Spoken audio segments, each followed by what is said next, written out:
Então, o nosso trabalho de hoje, nós vamos dar sequência no estudo da Revista Espírita. Nós iniciamos na semana passada, o mês de julho de 1860, chegamos, portanto, aqui na metade do ano, na metade daquele ano, e nós iniciamos os boletins da sociedade, e nós vamos agora seguir com o segundo boletim do mês de junho, né, o mês anterior, presente aqui no boletim da sociedade. Bom dia, Osmar. Nós vimos então aqui várias colocações interessantes no dia 1º, né, a respeito de tarefas administrativas da sociedade. Vimos aqui também algumas referências a publicações que Kardec trouxe também para nós sobre mensagens espontâneas, o espírito Georges, o espírito Alfred de Musset. Vimos aqui também sobre a evocação, né, daquela convulsionária de Saint-Médard, a grande François, que veio trazer aqui uma correção, já que ela tinha trazido ali palavras não muito corretas, né, sobre o diácono Pares, calúnias, né, que ela tinha apresentado, né? Então, vimos aqui também sobre o exame analítico e crítico de comunicações de Charlet sobre os animais. Mais para frente a gente vai acompanhar não apenas essa primeira publicação, mas outras publicações falando sobre esse tema, né? Kardec vai desenvolvendo estudos a respeito desse tema para trazer ali um melhor esclarecimento. Bem interessante conforme a gente vai ver aqui nos próximos boletins. Falando também aqui sobre Memórias de um Espírito, pela senhora Lesk, assinado pelo Espírito Georges, né? Então aqui, esse foi o conteúdo do primeiro boletim. O segundo, então, foi aqui a leitura dos trabalhos da sessão do dia 1º de junho, que foi uma sessão particular, e agora no dia 8 nós temos uma sessão geral. A senhora viúva G, antigo membro titular, não fazendo parte da lista de 30 de abril, em cumprimento ao novo regulamento da sociedade, escreve para explicar os motivos de sua abstenção, pedindo à sociedade para ser reintegrada como associada livre, com a anuência da comissão, é admitida nessa qualidade. Comunicações diversas. Leitura de um ditado espontâneo obtido pela senhora Lesk e assinado por Delphine de Girardin sobre as primeiras impressões de um espírito. Apresenta um quadro poético e muito real das sensações que o espírito experimenta ao deixar a Terra. Outro ditado pelo mesmo médium, assinado por Alfred de Musset, intitulado Aspirações de um Espírito. Terceiro, o Sr. M. de Mendes, relata um fato interessante e pessoal sobre a influência que um médium pode exercer sobre outra pessoa para lhe desenvolver a faculdade mediúnica. Nós vimos, né, um artigo sobre isso. Foi por tal meio que essa faculdade foi desenvolvida pelo Sr. M, mas o que há de particular nessa circunstância é a constatação da ação à distância. Estando o médium em Chalon e o Sr. M em Nantes, combinaram a hora para a prova e o Sr. M pôde constatar os momentos precisos em que o médium o influenciava ou cessava a agir.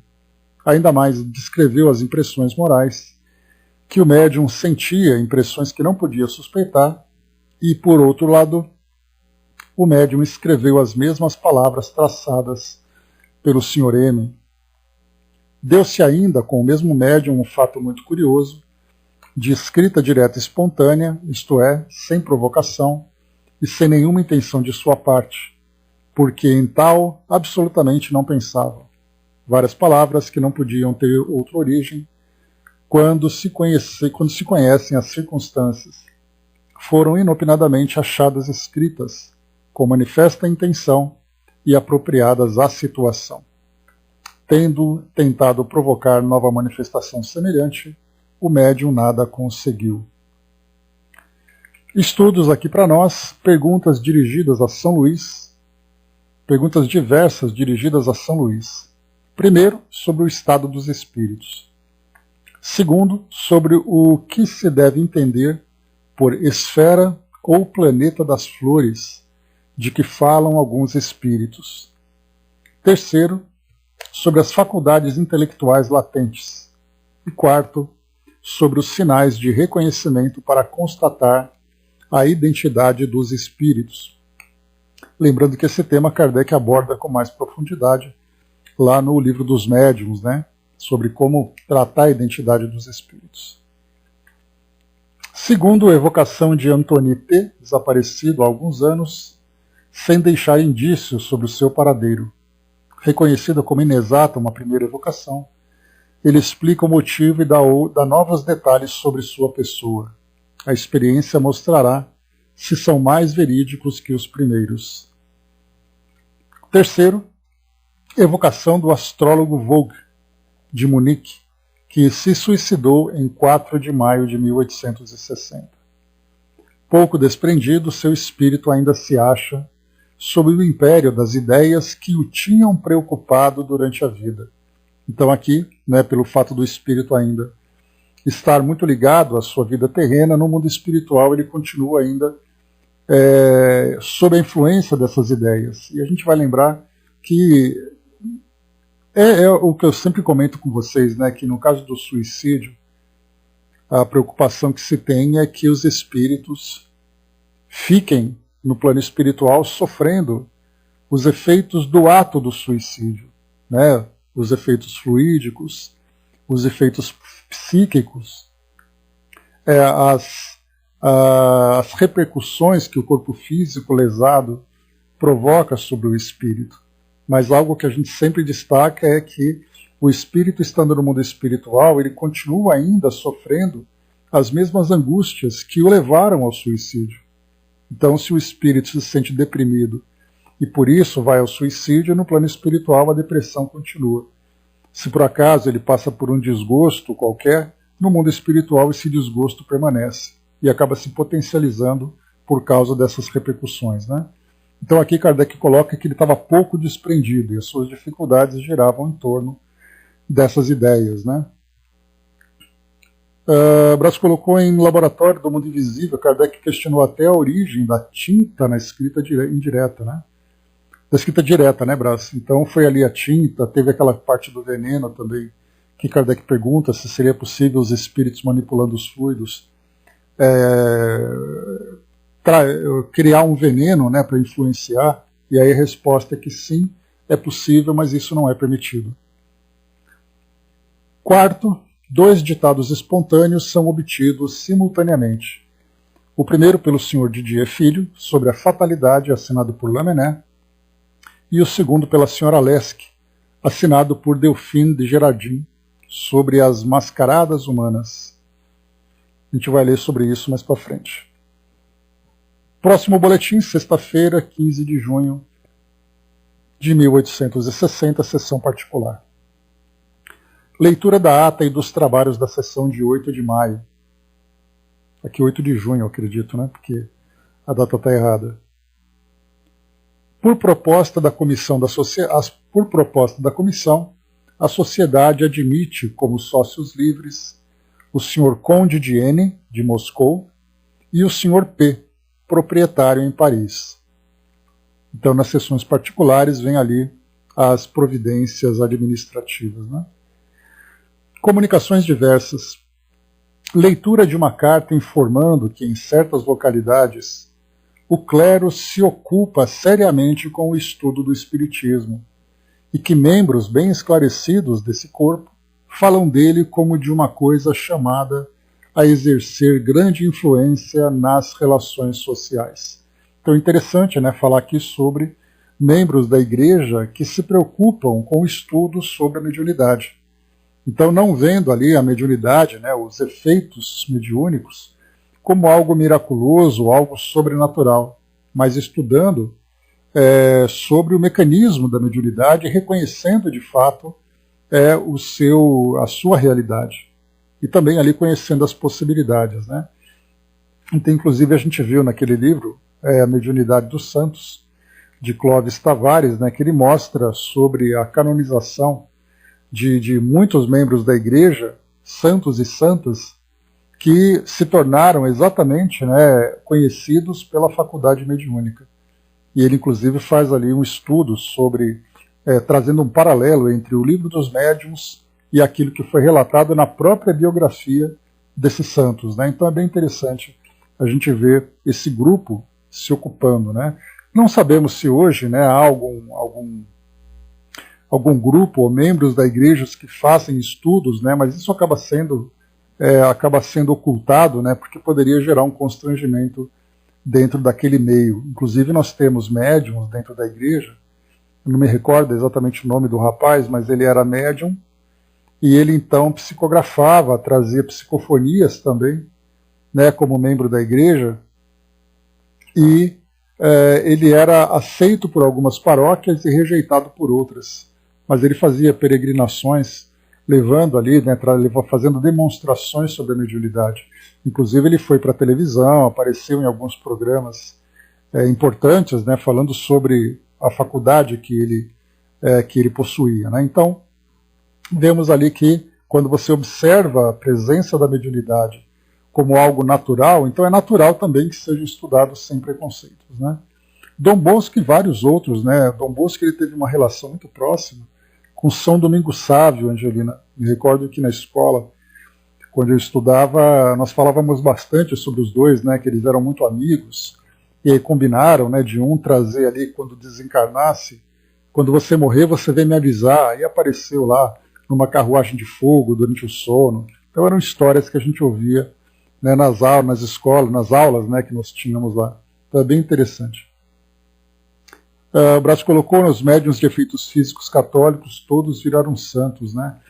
Tanto efeitos físicos como intelectuais, né, Braz? Porque muitos médiuns falavam sobre visões, traziam mensagens reflexivas, né, assinadas pelo Espírito Santo, por exemplo, né? Então, tanto físicos como intelectuais, né? Mas, de um modo geral, a gente vê a própria Joana d'Arc, né, que era uma médium que trazia ali uma faculdade de efeitos intelectuais bastante potentes, né, pelas visões que ela tinha e tudo mais. Mas, enfim, estudar a mediunidade, né, daqui a um tempo, a gente espera que não demore tanto, a gente espera que isso se torne algo natural na vida das pessoas, né? E não você deixar de estudar por medo ou preconceito, como se a mediunidade deixasse de existir. Seria como se nós pensássemos, não vamos falar sobre a morte, assim a morte não vem nos incomodar, né? Ou seja, a gente tenta se esconder, mas é parte da nossa realidade, né? Então, mais para frente, a gente espera que isso seja bastante natural na vida de todas as pessoas. E aí a gente vai entrar exatamente naquela máxima trazida por Leon Denis, que o Espiritismo não será a religião do futuro, mas o futuro das religiões. Porque vai trazer explicações sobre fenômenos que essas próprias religiões, que essas próprias instituições poderão explorar na comunicação com o mundo espiritual para se fortalecerem e não para se perderem como tanto se imagina, né? Comunicações, segundo item. Leitura de uma evocação particular feita na casa do Sr. Allan Kardec, do Sr. J. Filho, em Saint-Étienne. Embora de interesse privado, essa evocação apresenta ensinamentos úteis pela elevação de pensamentos do espírito, chamado, tendo sido ouvida com vivo interesse. Aqui, por ser de interesse privado, Kardec, então, ele não fazia essas publicações na revista, porque isso dizia respeito à vida das pessoas, né? Mas embora ele tenha comentado aqui sobre algumas características especiais que aconteceram, despertando o interesse de todos os participantes. Terceiro, observação apresentada pelo Sr. Allan Kardec a respeito de uma predição que lhe foi submetida por um médium de seu conhecimento. Então a gente lembra que predição vem de predizer. Predizer significa, de certa forma, uma adivinhação, uma previsão, né? Então foi feita essa observação. Conforme tal predição, desculpem, porque é importante a gente perceber os termos, né? Previsão é aquilo que você vê que vai acontecer. Predizer é aquilo que você fala que vai acontecer, né? Pressentimento é aquilo que você sente antes de acontecer. Então vemos assim que, estudando a estrutura das palavras com seus prefixos e tudo mais, nós percebemos que você pode ver alguma coisa antecipadamente, você pode dizer alguma coisa, sentir alguma coisa antecipadamente, né? Então, conforme tal predição, certos acontecimentos devem ocorrer em data fixa e, como constatação, o espírito tinha dito ao médium que a fizesse assinar por várias pessoas, entre outras o Sr. Allan Kardec, a fim de poder certificar quando de sua ocorrência a época em que fora feita. Aqui é curiosa esse desejo desse espírito que várias pessoas assinassem aquela psicografia para que eles atestassem quando aquilo ocorresse. Me recordo que nesses períodos, né, de fim de ano, conforme vai aqui no Brasil, né, vai acontecendo, nós vemos assim que os programas de televisão começam a trazer aqueles astrólogos, médiums, para falar sobre aquilo que vai acontecer. E algumas pessoas têm ali os seus sonhos ou essas previsões, e aí então eles escrevem e registram em cartório, para dizer a data do registro, para mostrar, tá vendo? Eu disse que ia acontecer e aconteceu.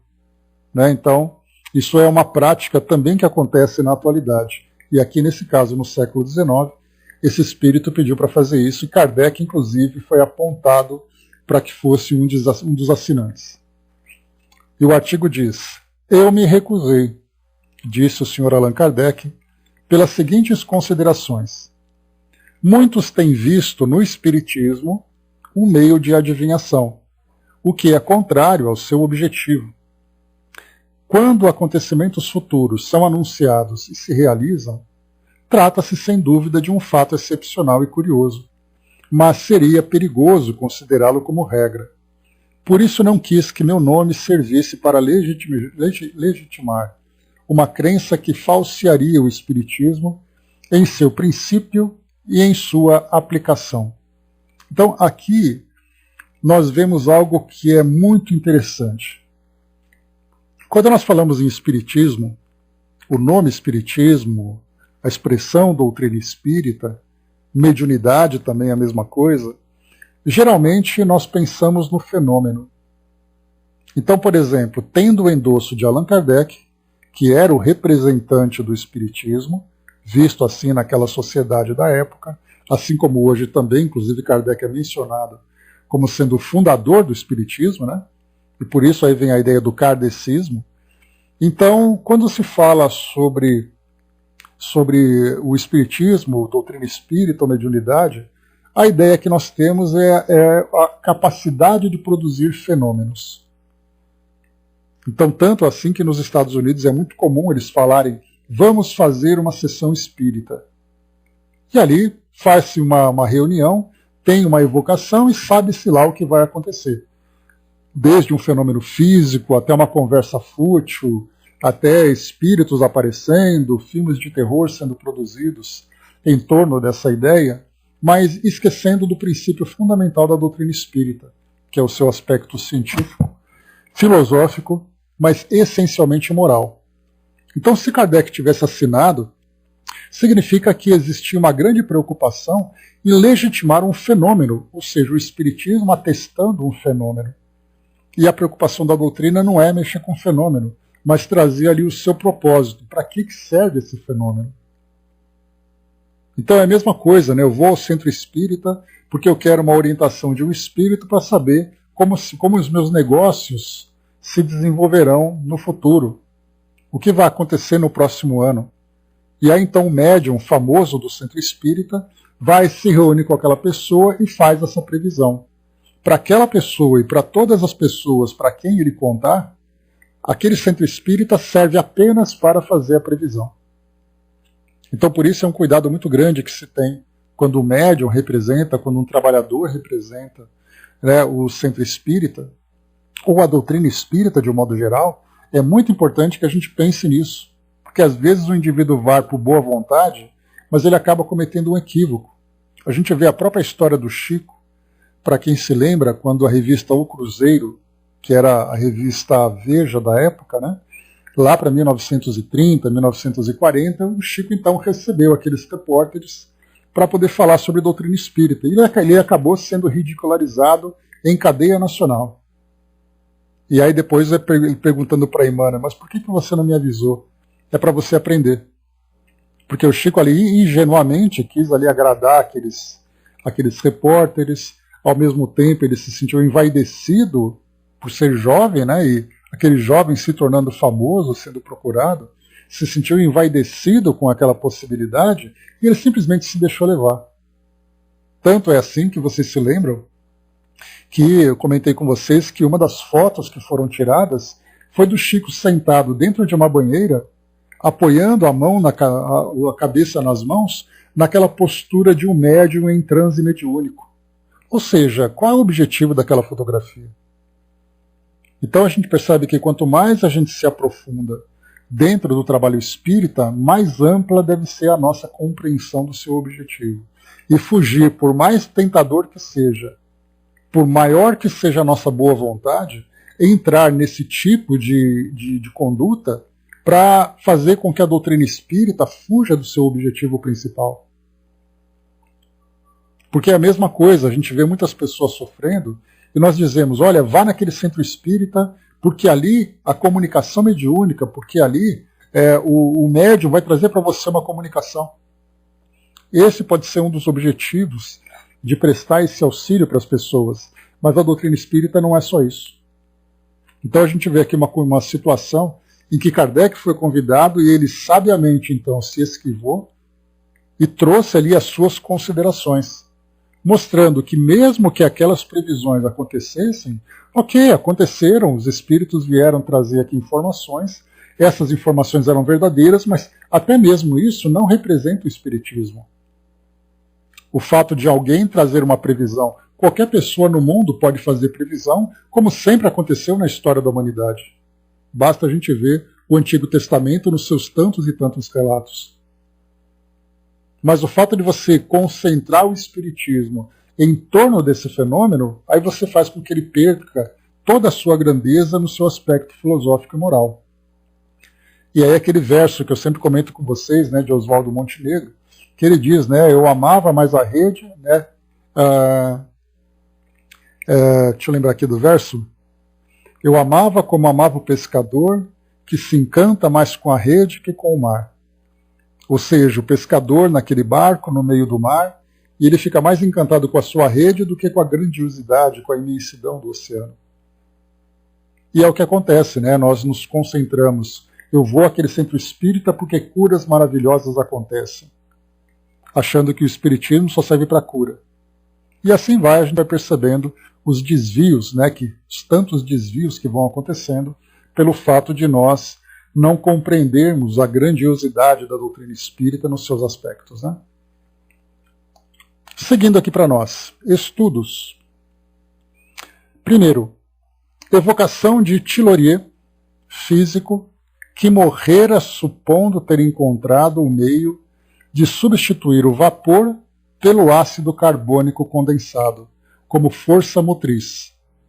Reconhece que tal descoberta só existia em sua imaginação, publicada adiante. Aqui nós lembramos, né, que o motor a vapor começou a ser desenvolvido ali no século XVIII, 1700 e alguma coisa, e aí depois então a eletricidade que já surgira naquela época não era tão eficiente, né, como meio de produção, por exemplo, né, nas indústrias e tudo mais. O vapor ainda era a força principal. Tanto era assim que a extração do carvão era algo muito comum naquela época, né? Então vemos assim que o uso do carvão mineral, as caldeiras, a Europa começando ali, principalmente na Inglaterra, né, subindo suas chaminés e tudo mais. Então a gente vê um físico fazendo experiências para tentar encontrar uma força motriz que fosse mais eficiente do que o vapor. E ele usou então esse ácido carbônico e morreu por isso. Aqui não se sabe exatamente qual foi a circunstância, né?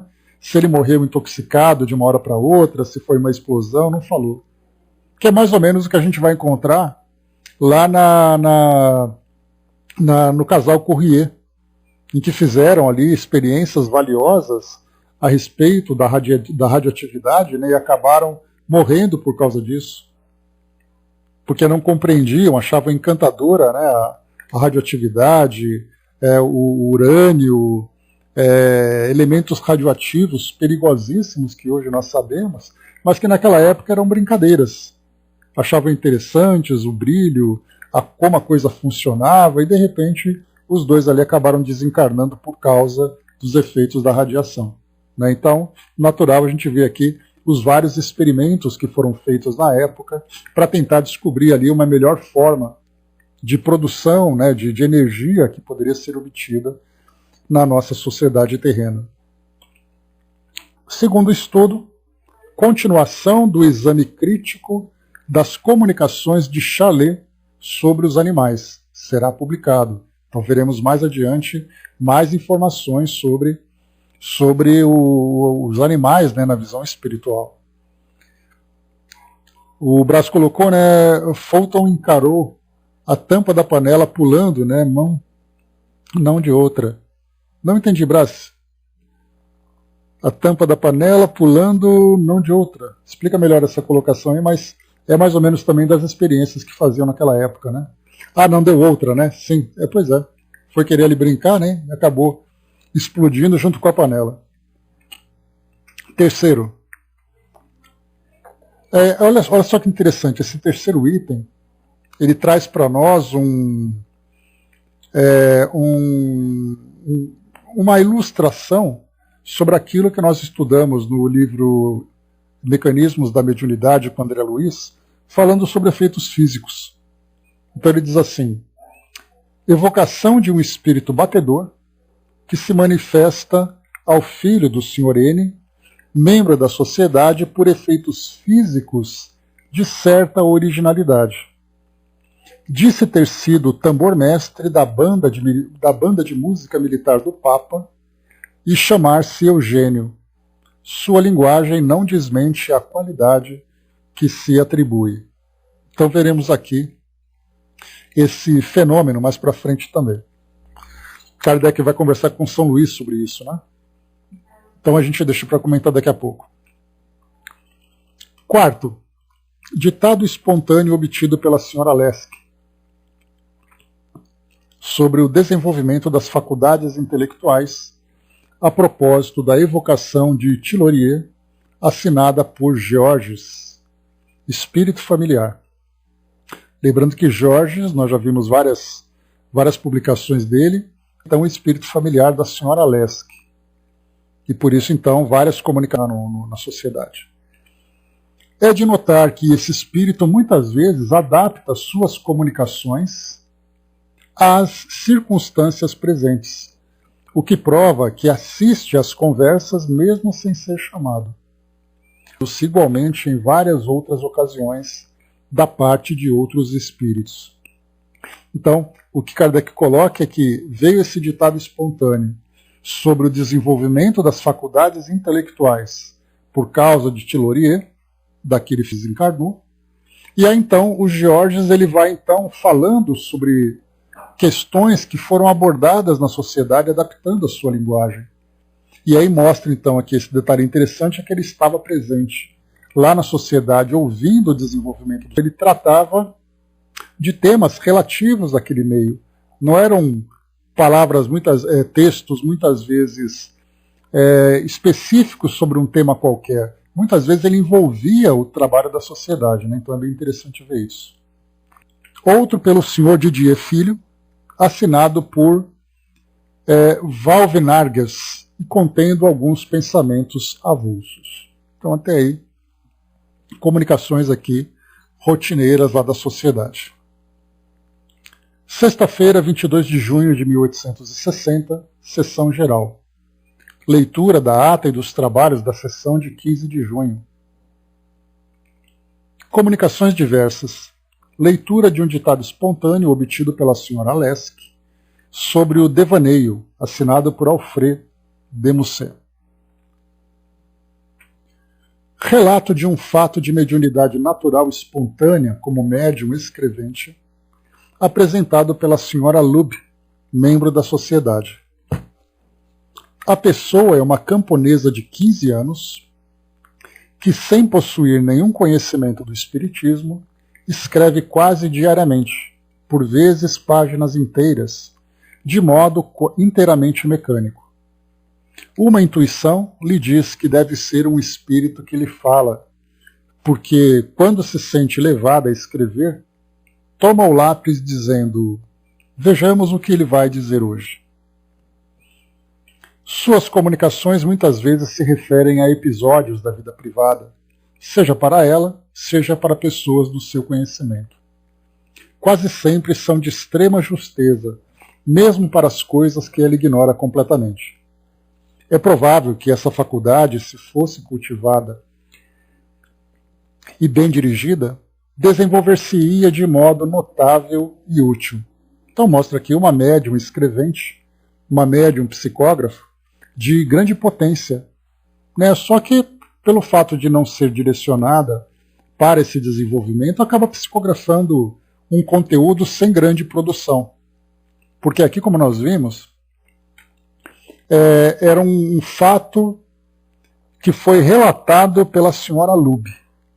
E aí a gente vai lembrar o seguinte: nós estamos na França, no século XIX, 1860, então nós vemos ali cidades do interior, famílias que não têm contato com a doutrina, a própria doutrina espírita ainda no seu estado incipiente, começando a se desenvolver, a sociedade se colocando como uma referência, como uma instituição já formada, enquanto grupos familiares, grupos particulares se espalhavam por vários lugares, desenvolvendo os trabalhos mediúnicos, mas sempre sendo orientada, né, ou pedindo orientação para a sociedade. Aqui nós vemos então uma médium que psicografava em casa. E aí quando o Kardec coloca aqui embaixo, deixa eu voltar aqui, só um instante. Quando o Kardec coloca aqui embaixo, se fosse cultivada e bem dirigida, desenvolver-se-ia de modo notável e útil, porque ela psicografa quase diariamente, por vezes páginas inteiras de modo inteiramente mecânico. E, portanto, imaginemos se ela estivesse dentro da sociedade. Ela fosse, embora adolescente com 15 anos, ela fosse uma adolescente orientada para auxiliar nos trabalhos mediúnicos, assim como aconteceu com aquelas médiums, né, que trabalhavam ali ajudando Kardec no desenvolvimento da doutrina. Então, nesse caso aqui, é uma médium de grande potência, sem ter possibilidade de se desenvolver no campo da mediunidade. É como se nós tivéssemos, só para fazer uma comparação, de um adolescente que tivesse um grande talento musical, mas que morasse num lugar onde não tinha uma escola de música, uma orquestra, onde ele pudesse mostrar suas habilidades. Portanto, ele ficaria ali apenas fazendo aquelas cantorias dentro de casa, ou fazendo ali as suas pequenas apresentações sem grande produtividade. Ele não aprende nada além daquilo que faz parte do seu mundo, do seu cotidiano, e os espíritos que se aproximam são espíritos familiares sem grande interesse para o desenvolvimento de uma filosofia, por exemplo. Seria aquele espírito que acompanharia no seu dia a dia, falando das coisas do seu cotidiano, trazendo ali opiniões sobre aquilo que acontece no seu pequeno mundo, né? Então o que Kardec comenta, vem uma médium como esse, certamente ele fica, né? Por que essa médium não vive aqui nessa cidade para vir trabalhar com a gente, né? Mas ela vive ali a vidinha dela do jeito que dá. O importante é que essa mediunidade, pelo que a gente percebe, não traz para ela nenhum tipo de constrangimento. Não vê nenhum espírito, por exemplo, um obsessor, um espírito que vem perturbar a sua rotina. Esse é um espírito amigo, como nós vimos aqui, né? Que fala, suas comunicações muitas vezes se referem a episódios da vida privada, seja para ela, seja pessoas do seu conhecimento. Então, quer dizer, é um trabalho cotidiano, um trabalho comum, sem grandes resultados, digamos assim. Estudos. Perguntas sobre os animais de transição que podem preencher a lacuna existente na escala dos seres vivos entre o animal e o homem. O estudo será continuado. Aqui provavelmente alguma coisa relacionada com o espírito Charlet. Bom, esse tema ele traz para nós uma área para nós explorarmos, né, que é muito interessante. Quando Kardec, na sua época, ele falava sobre... lembrando, o Livro dos Espíritos veio em 1857. Em 1859, veio a Evolução das Espécies, de Charles Darwin. Darwin, então, ele trouxe esse mecanismo de evolução em que as espécies passariam por mutações e, portanto, mostrariam ali uma transformação de geração a geração, né? E por isso, então, mostrava essa grande diversidade que existia. Nessa análise de Darwin, ele, então, levantava a possibilidade do homem ser uma evolução dos primatas, o que gerou uma grande polêmica naquela época, já que a sociedade era influenciada de uma forma muito intensa pelo pensamento religioso, portanto, principalmente o pensamento católico e também o pensamento protestante, mas ambos sendo ali, né, derivados, né, da mesma linhagem. Então, a ideia de Adão e Eva, a ideia do homem é um ser diferenciado dos animais e tudo mais. Então, Darwin ele sofreu ali uma crítica muito grande por parte da igreja e por parte também dos seus colegas cientistas. Ele era naturalista. Então diziam que ele estava louco, que faziam charge, né? Vocês se lembram que eu comentei? Aquelas charges em que tinha um desenho com o corpo de macaco e a cabeça de Darwin, por exemplo. Ele mesmo foi excomungado da igreja anglicana porque ele era adepto dessa igreja, né? Então, enfim, naquele período, nós tínhamos uma escassez muito grande de informações sobre a evolução dos seres vivos.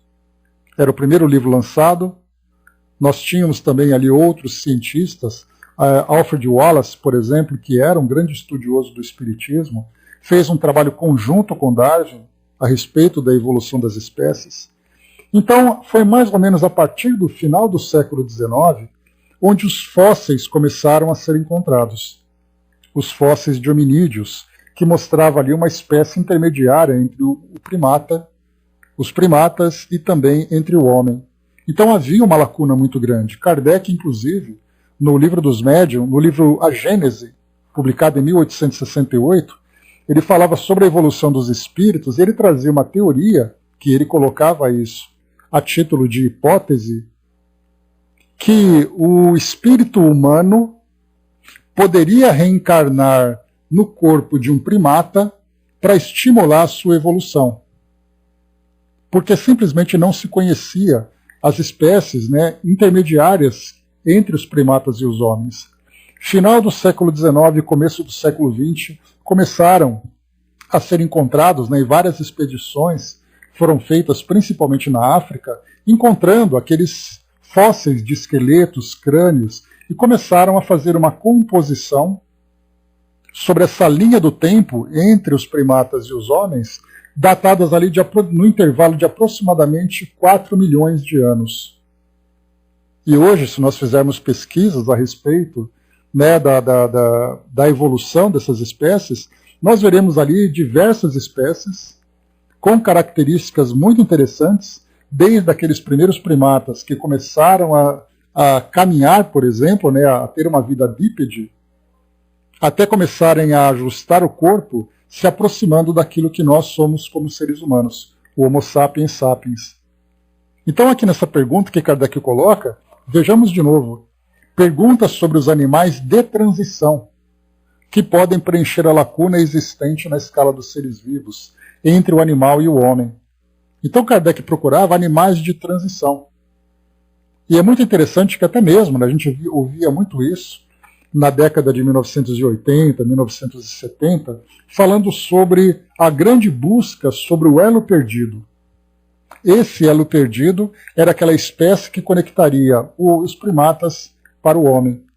E aqui, enquanto isso, no século XIX, Kardec procurava o elo perdido, mas o elo perdido espiritual, para entender exatamente qual era a características, ou quais eram as características desses seres espirituais que passavam por esse período de transição. Então hoje nós temos, né, essa lacuna com grande preenchimento, embora nós tenhamos ainda ali várias perguntas, várias questões ainda, porque a gente lembra que num período de 4 milhões de anos, mesmo que você tenha 100 espécies que foram encontradas, distribuir 100 espécies no intervalo de 4 milhões de anos são intervalos muito grandes, então havia necessidade de nós encontrarmos ali as espécies que fossem, que tivessem a estrutura completa para que a gente pudesse compor esse grande quebra-cabeça. Então, apesar das tantas peças que nós temos, são poucas para que a gente tenha essa visão geral. E Kardec, então, fazia estudos sobre a evolução espiritual dessas espécies, que nós também já estudamos, né? Quando nós falamos sobre a evolução desses espíritos, nós vemos que eles existiram no mundo primitivo. E a Terra teve o seu período de mundo primitivo. Ela passou pelo mundo primitivo, passa agora pelo mundo de provas e expiações, chegando no período de transição, entrando no mundo de regeneração.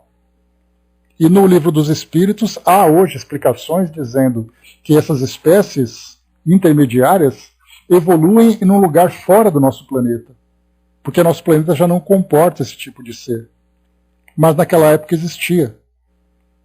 Aqueles primeiros bípedes, aqueles primeiros, os chamados, né, os Homo habilis, Homo erectus, e assim vai. Várias denominações que vão sendo criadas para poder preencher esse espaço, né? Então é um estudo bem interessante de se fazer. Uma pena que nós não tenhamos dentro da doutrina, né, arqueólogos, biólogos, antropólogos, estudando sobre essas espécies a partir da perspectiva espiritual. Que acaba sendo também para nós, né, da mesma forma, nós lamentamos por causa da falta de estudiosos dos animais. Nós vemos grandes defensores dos animais hoje no meio espírita, mas nós não vemos estudiosos se dedicando ao estudo das características espirituais dos animais. Mas tudo vem no seu tempo, né? Nós estamos numa fase ainda de firmar a ideia da evolução do espírito humano nas suas características morais e intelectuais, né? Mundos inferiores, né, Brás? Então hoje é para lá que eles vão para fazer esse laboratório intermediário, onde essas espécies vão passando por essa evolução. Mas nós tivemos a oportunidade de ver com André Luiz, lá no Evolução em Dois Mundos, né? Lembrando que o título, Evolução em Dois Mundos, fala exatamente isso. A evolução biológica e a evolução espiritual, por isso dois mundos. Mas vamos lá. 2. Perguntas sobre os inventores e as descobertas prematuras a propósito da evocação de Thilorier. A gente viu como rendeu, né, essa evocação, esse físico, né, que desencarnou por causa daquele, provavelmente por causa da toxicidade, né, do ácido carbônico condensado que ele utilizou. E aí então, por causa disso, vieram outras comunicações explorando um pouco mais os inventores, as descobertas, né? Nós tivemos, inclusive, estudando aqui na Revista Espírita, aquele piloto de aerostato, né, que acabou desencarnando, porque o aerostato, que na verdade era um balão, que acabou caindo no Canal da Mancha, ele acabou depois ficando doente e desencarnou. Então ele era mais um daqueles tantos inventores, daqueles tantos aventureiros que tentavam fazer com que as descobertas surgissem. Só que nessas tentativas muitos acabaram morrendo, né? Inclusive naquele documentário Nós que Aqui Estamos, Por Vós Esperamos, né? Para quem não conhece, nós já conversamos sobre ele e eu coloquei para vocês o link lá do YouTube, né? Vale a pena assistir, ele é muito interessante. E aí então nesse documentário mostra desde o início do século XX, quando começaram as filmagens, né, serem divulgadas e tudo mais, mostravam ali algumas cenas curiosas daquele período. E eu me recordo de uma cena que é muito marcante, que era um homem tentando, quando o homem tentava descobrir um meio de voar, que foi exatamente naquele período que Santos Dumont, os irmãos Wright e outros homens, né, homens e mulheres se aventuraram para fazer tudo isso. E eu me lembro da cena de um homem que ele usava algo que parecia ser um paraquedas, e ele subiu na Torre Eiffel, ou Torre Eiffel, né? E ele se jogou lá de cima. E aí então ele imaginava que aquele paraquedas fosse abrir, e o paraquedas não abriu, e ele morreu. E aí mostra assim essas tentativas dos homens de tentar ir além das possibilidades sem conhecer as leis, né? Mas foram exatamente esses homens que estimularam o progresso. Né? Quantos aeronautas acabaram morrendo fazendo experiências de voo, até que acertavam ali a melhor forma de fazer isso, né? Por exemplo, né, Brás? Lembrando ali do Ícaro, né? Então ali, né, tentando voar com as suas asas de cera, voando em direção ao sol e tudo mais, né? Então a gente vê assim como rendeu isso aqui tudo, né? Esses inventores, essas descobertas. Terceiro estudo, vamos lá. Manifestações físicas produzidas pelo filho do Sr. N, menino de 13 anos, de que se falou na última sessão. Então a gente viu, primeiro, esse garoto que tocava aquelas músicas, né, daquela banda militar do Papa. E vimos também essa menina de 15 anos que psicografava em casa. Então aqui é bem interessante que a gente vê dois adolescentes fazendo parte desses trabalhos mediúnicos. Ela de efeitos intelectuais e ele de efeitos físicos. Vejamos esse efeito, como é interessante. Porque observem que o garoto, vamos ler aqui, depois produzidas pelo filho do Sr. N, menino de 13 anos, de que se falou na última sessão. O espírito batedor que se lhe vinculou o fez simular com as mãos e os dedos, com incrível volubilidade, toda sorte de evoluções militares, como carga de cavalaria, manobras de artilharia, ataques de fortes, etc., tomando todos os objetos ao seu alcance para simular armas. Exprime os vários sentimentos que o agitam, como a cólera, a impaciência ou a zombaria, por violentas batidas e gestos de pantomima muito significativos. Esses gestos de pantomima, né, é como ele ficasse fazendo simulações com armas, com tambores, com marchas, né? Então ficava aquela coisa bem ridicularizada, porque ele fazia pantomima mesmo, né? O que se nota além disso é a impassibilidade e a despreocupação do garoto, enquanto suas mãos e braços se entregam a essa espécie de ginástica. Torna-se evidente que todos os movimentos independem da sua vontade. Durante o resto da sessão, e mesmo quando já havia cessado a experiência, o espírito aproveitava a oportunidade para manifestar a seu modo o contentamento ou o mau humor a respeito do que se disse. Numa palavra, vê-se que se apodera dos membros do rapaz e os emprega como se fossem seus. Tal gênero de manifestação oferece um curioso objeto de estudo por sua originalidade e pode dar a compreender a maneira pela qual os espíritos agem sobre certos indivíduos. Antes de continuarmos aqui o texto, quando nós falamos em efeitos físicos, a nossa visão é batidas, movimentação de objetos, certas materializações, né? Mas aqui o curioso a gente perceber que esse efeito físico foi o espírito dominar os braços e as pernas do garoto. Então ele ficava, por exemplo, gesticulando com os braços, que na verdade era o espírito que movimentava o braço dele. Da mesma forma que um espírito pode abrir e fechar uma porta, abrir e fechar uma gaveta, ele pode levantar e abaixar um braço. Então o fato dele agir no corpo de uma pessoa não quer dizer que seja um efeito intelectual, mas também um efeito físico. Então o garoto era o objeto que era manipulado por esse espírito. E aqui o que é falado é que o garoto, pelo que dá a entender, ele não ficava inconsciente. Ele simplesmente, imagina você parado, vendo os seus braços se movimentando. Como acontece, por exemplo, no caso de uma psicografia mecânica.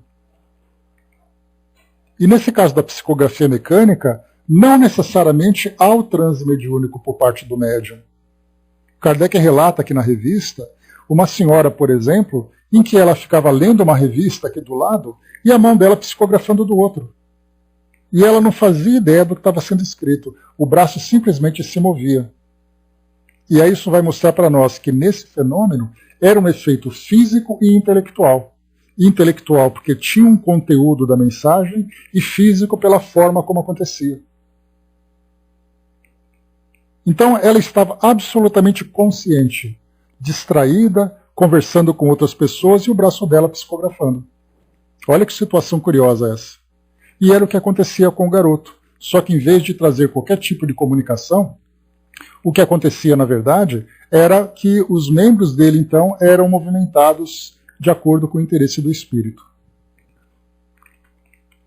Interrogado quanto às consequências que essas manifestações podem ter sobre o rapazinho, São Luís fez advertências de muita sabedoria e aconselhou não as provocar. Além disso, fez com que a sociedade se comprometesse a não entrar nessa via de experiências que teria como resultado o afastamento dos espíritos sérios, e a continuar ocupando-se, como fez até agora, em aprofundar as questões importantes. Então, por mais curiosas que fossem essas manifestações, elas nada mais eram do que manifestações físicas. Então, imaginarmos um grupo mediúnico, vamos estudar sobre fenômenos de efeitos físicos. Muito bem, qual é o propósito desse estudo? Quais são os espíritos que se manifestariam? Como nós vimos, né, lá no Mecanismos da Mediunidade, André Luiz comenta que os espíritos que mais se aproximam ou mais se afinizam com esse tipo de fenômeno são espíritos ainda muito mais ligados à vida material do que à vida moral. E, portanto, como nós comentamos lá no nosso estudo, nós temos uma evolução da própria doutrina espírita que começou com espíritos batedores, que faziam toda aquela cena para poder chamar a atenção, até que começaram a se interessar em estudar o fenômeno, e aí a partir desse interesse começaram então a se aproximar espíritos mais esclarecidos para trazer ali informações sobre o fenômeno em si e sobre a própria natureza espiritual. E aí Kardec comenta lá no livro Obras Póstumas, numa das suas comunicações, né, que foram publicadas nesse livro, mostra ali que depois que foi chamada a atenção, os espíritos mentores, digamos assim, começaram a se manifestar e explicarem que eles eram então espíritos. E a partir dessa identificação que o fenômeno revelou a presença dessas entidades extracorpóreas, começaram então a perguntar, muito bem, se são espíritos, quem são vocês? De onde vocês vieram? Qual é o propósito de vocês estarem aqui? Quando vocês viveram? Como foram suas vidas? Quais as consequências do seu modo de viver? Qual é o mecanismo da evolução? E aí então veio a reencarnação. E começaram então a desvendar o mundo espiritual a partir de uma manifestação física. Então, o que Kardec recebeu como orientação de São Luís foi que sim, claro que são muito interessantes. Você participar de uma reunião de materialização, de uma reunião de efeitos físicos, é sempre muito curioso, desperta a curiosidade de todo mundo. Mas a sociedade parisiense já tinha chegado num ponto em que esses fenômenos eram coisa de criança. Eram brincadeiras que já não tinham mais graça, porque atingiram um determinado patamar em que agora o estudo filosófico e moral era fundamentalmente mais importante. Então, para um grupo que começa, é claro que o deslumbre vem com efeito físico. Mas para aquele grupo que já entendeu o propósito, tá bom, já entendi que é assim que funciona, já entendi a brincadeira, agora vamos falar de coisas sérias. E por isso ele vem o alerta, né? Fez com que a sociedade se comprometesse a não entrar nessa via de experiências, que teria como resultado o afastamento de espíritos sérios. A gente pode colocar algo muito concreto, né, aqui do nosso grupo de estudo, por exemplo. Se nós parássemos de falar sobre doutrina espírita e começássemos então a contar histórias de fantasmas, o que os espíritos sérios estariam fazendo aqui? se nós não procurássemos aqui um estudo moral, um estudo filosófico, um estudo científico da doutrina espírita, compreendendo exatamente o seu propósito, nós teríamos aqui junto a nós espíritos que se interessam por histórias de fantasmas. Pegaria ali esses contos de terror que mostrava coisas que aconteciam em cemitério, que acontecia na casa das pessoas, tá? Com que finalidade nós teríamos então a presença de professores, de mestres que nos esclareceriam sobre a doutrina espírita se nós focamos nesse tipo de assunto? Então isso faz um paralelo entre a realidade que nós estamos trabalhando e aquilo que a sociedade ou qualquer outra instituição também acabaria se envolvendo. Um centro espírita, por exemplo, que tem ali médiums, tem ali possibilidade de estudos, de palestras, começam, por exemplo, a focar numa determinada atividade sem grande importância para proporcionar a evolução dos participantes, assim como também dos participantes do mundo espiritual. Imaginemos qual seria a atitude dos dirigentes espirituais da instituição. Simplesmente falou, bom, já que vocês querem brincar disso, então fiquem à vontade para vocês brincarem com espíritos que gostam desse tipo de brincadeira. Quando vocês resolverem pensar em coisas mais sérias, coisas mais produtivas, aí então nós voltamos por aqui. Então foi mais ou menos essa a ideia que nós tivemos aqui de São Luís com Kardec. Então, mais uma vez, por mais curioso que seja o fenômeno, por mais curiosos que sejam os fenômenos dessa natureza, já passou essa fase. Né? Então é como você pegar um adulto e convidá-lo para poder brincar num parque de diversões. Ele pode até brincar, mas o que ele vai ganhar com isso, a não ser sensações de crianças? E a gente vai lembrar Paulo de Tarso, né, lá na carta aos Coríntios, quando eu era garoto, né, pensava como garoto, agia como garoto, falava como garoto. Agora que sou adulto, não faço mais coisas de garoto. Então é mais ou menos assim que a gente pensa, individualmente, coletivamente e institucionalmente, depois que há esse amadurecimento. Muito bem, avançando, pessoal. Fechamos aqui então todos os boletins do mês de junho, né? Muita coisa que foi prevista aqui, bem interessante. Nós vamos entrar agora num tema, num capítulo chamado Frenologia e Fisiognomonia. São dois temas curiosos que naquela época eram um grande fenômeno, né? Então a gente não vai entrar no artigo agora, mas eu separei para vocês aqui dois textos atuais que falam sobre esses dois tipos na época era visto como ciência, né? Hoje é visto como pseudociência.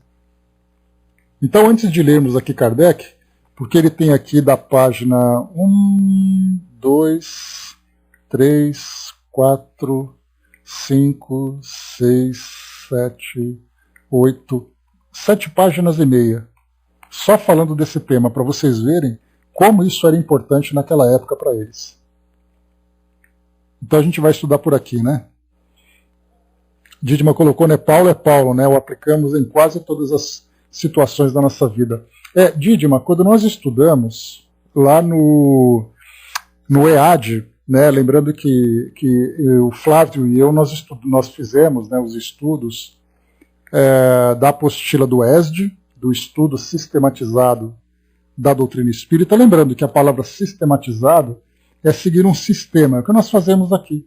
Nós temos estudo sistematizado de André Luiz, estudo sistematizado agora de Humberto de Campos, estudo sistematizado da Revista Espírita. Então é um estudo sequencial, né, avançando nos temas que são apresentados.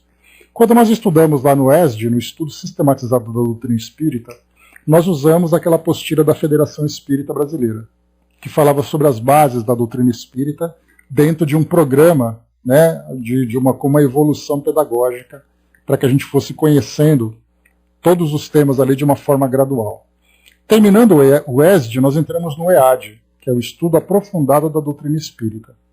E nesse EAD nós estudamos sobre a vida de Jesus e muitos temas relacionados com o Evangelho. E nós tivemos a oportunidade, Dídima, de estudar sobre as cartas de Paulo, de uma forma bem resumida.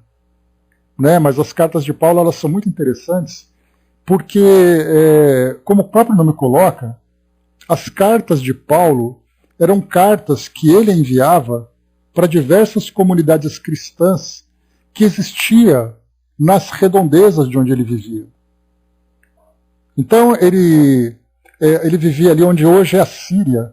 Lembra ali nas portas de Damasco? Damasco é a capital da Síria, que fica ali em cima de Israel, onde está tendo esse conflito na Palestina, ali no Oriente Médio, né? Então ele vivia nessa região. E várias comunidades estavam se desenvolvendo.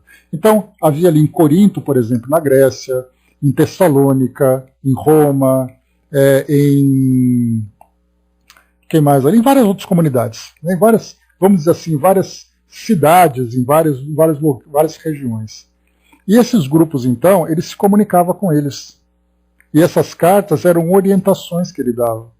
Comunidade, por exemplo, que tinha determinado perfil, determinada característica, determinada necessidade de orientação, ele falava sobre determinado tema. E ele falava naturalmente sobre situações do dia a dia, situações do cotidiano. Então ele falava com uma comunidade, falava com outra comunidade, e isso faz a gente começar a pensar em quantas e quantas cartas foram perdidas no meio dessa história toda. Cartas que eram enviadas, cartas que eram recebidas, porque esse era o meio de comunicação. Cartas que demoravam meses para chegar, depois demoravam meses para receber.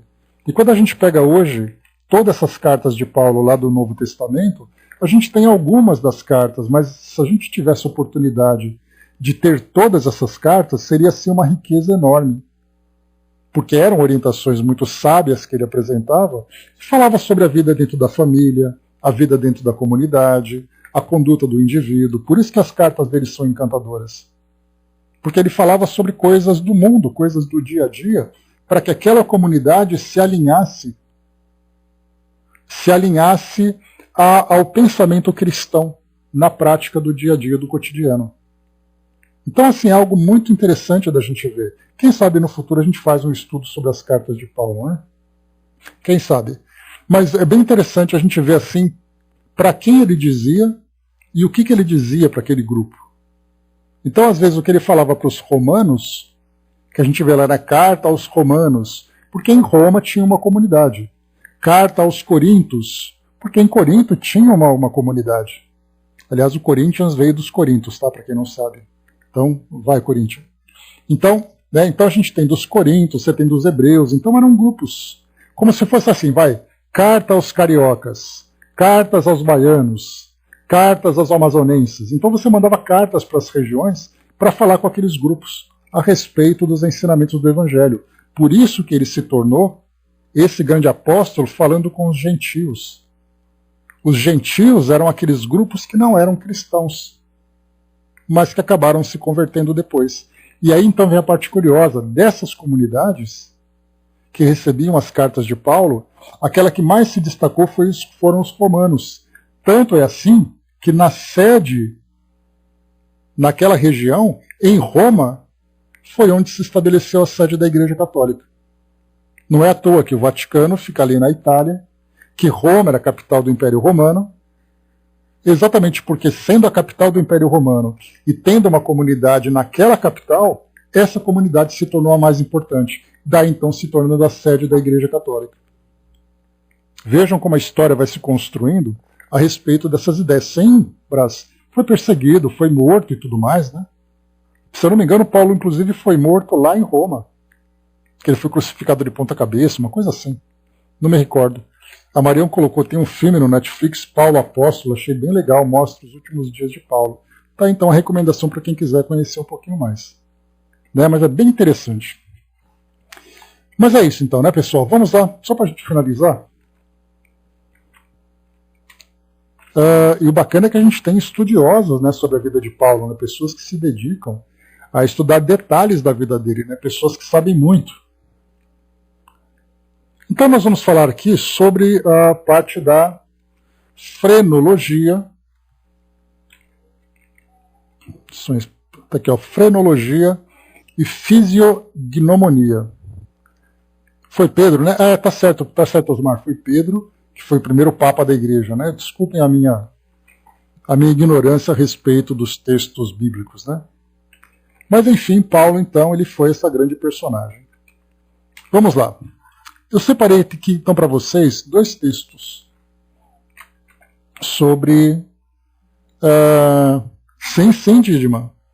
Tudo tem história, tudo tem lógica, né, que a gente conhece pouco, né, porque não é uma prática nossa estudar sobre tudo isso.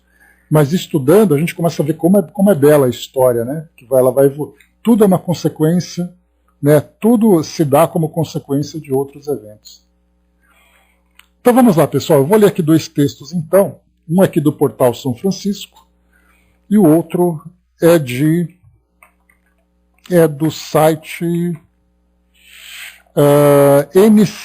NSC, que é de Santa Catarina. Mas ambos falando sobre um frenologia, o outro fisiognomonia. Então vamos lá. O que é frenologia? É uma teoria popularizada no início do século XIX que liga a forma e a medida do crânio aos traços da personalidade. Então eles pegavam, mediam, né, para quem assistia a filmes da época, você via assim que eles tinham aparelhos, réguas, fitas métricas, né, que mediam as características, as saliências e protuberâncias da cabeça de alguém e dizia se ele era mais inteligente, se ele era mais ignorante, se ele tinha perfil de assassino, se ele era um gênio. Tudo isso pelo formato da cabeça. E aí, por causa disso, muitos preconceitos foram alimentados, principalmente com relação, né, à raça negra. Ou à etnia negra, né? Então, frenologia é uma teoria popularizada no início do século XIX que liga a forma e a medida do crânio aos traços da personalidade. A frenologia foi recebida com ceticismo, mesmo em seus primeiros dias, e agora é considerada uma pseudociência desenvolvida através da aplicação indevida do método científico. No entanto, os cientistas modernos reconhecem a frenologia como um precursor das teorias mais amplamente aceitas sobre o cérebro. Foi a primeira grande teoria a reconhecer a importância do cérebro, a postular que diferentes áreas do cérebro regulam diferentes funções. Deixa eu só pegar aqui rapidinho que chegou para nós uma comunicação. Né? Muito obrigado pela presença, nosso irmão Custódio, provavelmente. Se for, um abraço. Se não for, um abraço para quem escreveu. Irmãos e amigos, luz e amor. Não vos preocupeis, Custódio, né? Muito obrigado. Não vos preocupeis com o amanhã. Procurei sim fazer o melhor hoje e a cada dia. Se o momento às vezes parece perturbador e necessário, são mudanças que acontecem para vossas evoluções. Não fiqueis presos a tempestades, lembreis que depois delas o tempo ficará equilibrado e a paz acontecerá em todas as almas e ficarão todas alegres e felizes. Sejais perseverantes sempre. Né? Então, Custódio, nosso querido amigo, está dando para nós aqui essa mensagem consoladora, né, nesse momento tão angustiante que a gente vem vivendo hoje, né, com tantos sustos, com tantos medos, mas que a gente deve manter a perseverança, até porque nós sabemos que as leis de Deus são perfeitas, tão perfeitas quanto é o nosso próprio Pai. Né? Então, se tudo acontece da forma como acontece, é porque ela tem o seu propósito. Então, sigamos confiantes que tudo vai dar certo. Como diz o ditado, né? Tudo acaba bem. Se não acabou, se não está bem é porque ainda não acabou. Né? Então, mas vai ter tudo certo. Muito obrigado, querido irmão. Só terminar de ler aqui então o texto para nós. Então falava sobre o estudo das funções, né? Ideias semelhantes foram discutidas já na era clássica, por exemplo, nos escritos de Aristóteles. Mas Franz Joseph Gall, que Kardec inclusive menciona aqui na revista, o fundador da frenologia, foi o primeiro a usar as medidas da cabeça para prever traços da personalidade. Gall, que chamou sua teoria de craniologia, dividiu o cérebro em 27 áreas diferentes, cada uma com uma função específica, como afeto, orgulho, sentimento religioso, habilidade poética e tendência a matar.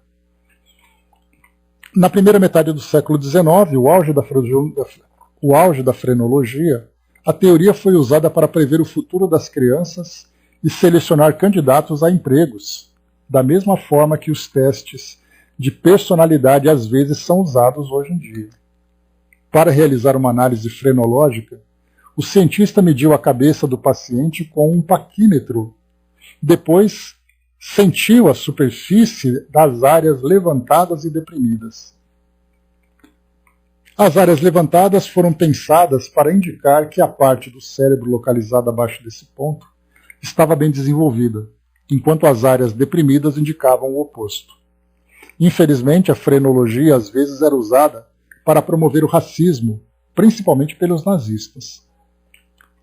Embora a frenologia tenha sido superada pela neurociência, psicologia e outros trabalhos científicos modernos sobre o cérebro, ela ainda é bem conhecida e frequentemente referenciada na cultura popular, geralmente em um contexto de brincadeira. Muitas pessoas estão familiarizadas com a aparência de um gráfico de frenologia, que normalmente mostra uma cabeça de perfil com áreas delineadas denotando certos aspectos da personalidade.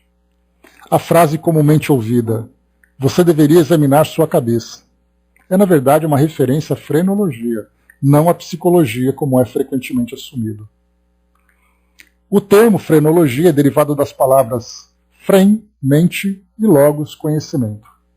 A frenologia é baseada na ideia de que o cérebro é o órgão da mente e as regiões físicas do cérebro podem contribuir para o caráter de uma pessoa.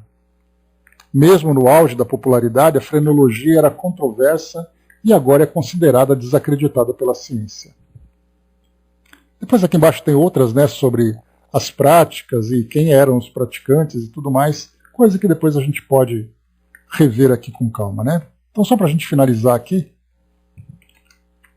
nosso querido amigo Lucas, trazendo para nós aqui uma mensagem, diz assim para nós: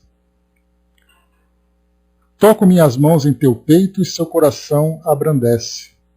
Mãos de quem quer tirar os movimentos insalubres da sua consciência, os seus pensamentos errôneos. Trago-te a paz de quem precisa saber se cuidar. Siga na luz do nosso Pai. Siga fazendo o melhor para os seus pensamentos. Tudo que chega forte como a ventania acaba como a serenidade da floresta, que ao canto dos pássaros se alegra como as flores que perfumam seu espírito e sua memória desse momento um pouco difícil, que todos possam passar. Então, acalme-se, Então, deixando um recado ali particular para o nosso amigo Dudu. Então tá ali, Dudu, recadinho para você, fica calmo que tudo passa, como disse nosso querido Chico. Bom, muito bem, meus amigos, fechando por aqui então o nosso estudo, Tem um próximo artigo aqui que é o sobre fisiognomonia, que a gente vai ler no nosso próximo encontro, para não estourar aqui o nosso tempo, mas a fisiognomonia é o desenho do rosto que traz ali traços da personalidade. A leitura dos traços faciais revela traços profundos da personalidade. Então aqui também é uma pseudociência.